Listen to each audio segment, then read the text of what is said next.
Today we're going to be learning about pronouns in compounds.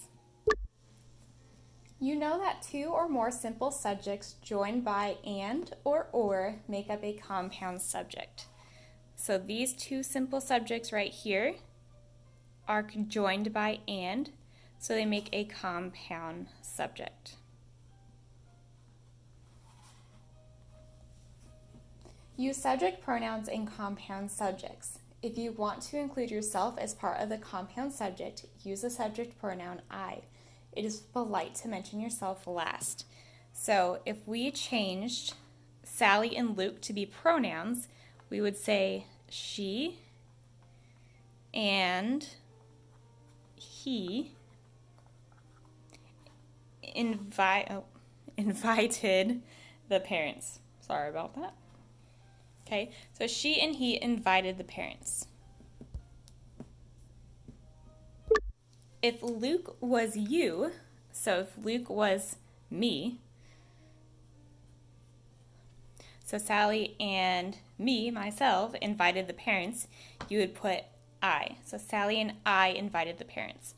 If you took Sally out of the sentence and you just said I invited the parents, you want to make sure that that still makes sense. So for example, you wouldn't say Sally and me invited the parents, because then after we take out Sally and, me invited the parents does not make sense.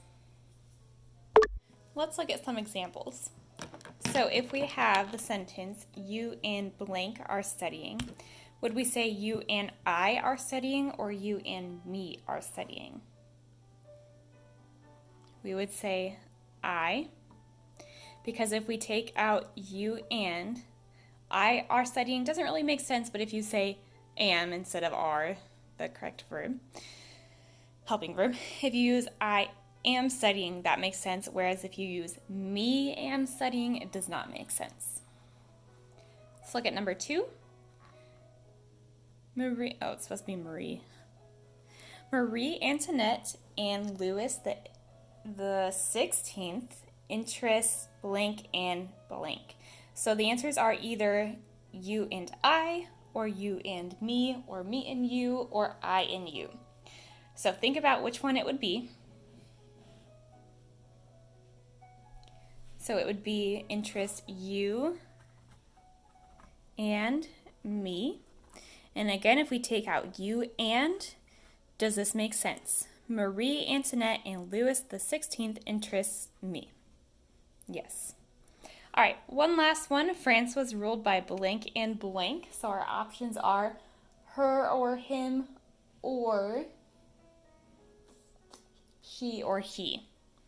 So France was ruled by her and him. Again, if we take one of these parts out, does France was ruled by her make sense? Yes or no? Correct answer is yes. If we do she, France was ruled by she, that doesn't make sense. So it would be her and him. All right, let me know if you have any questions about pronouns in compounds.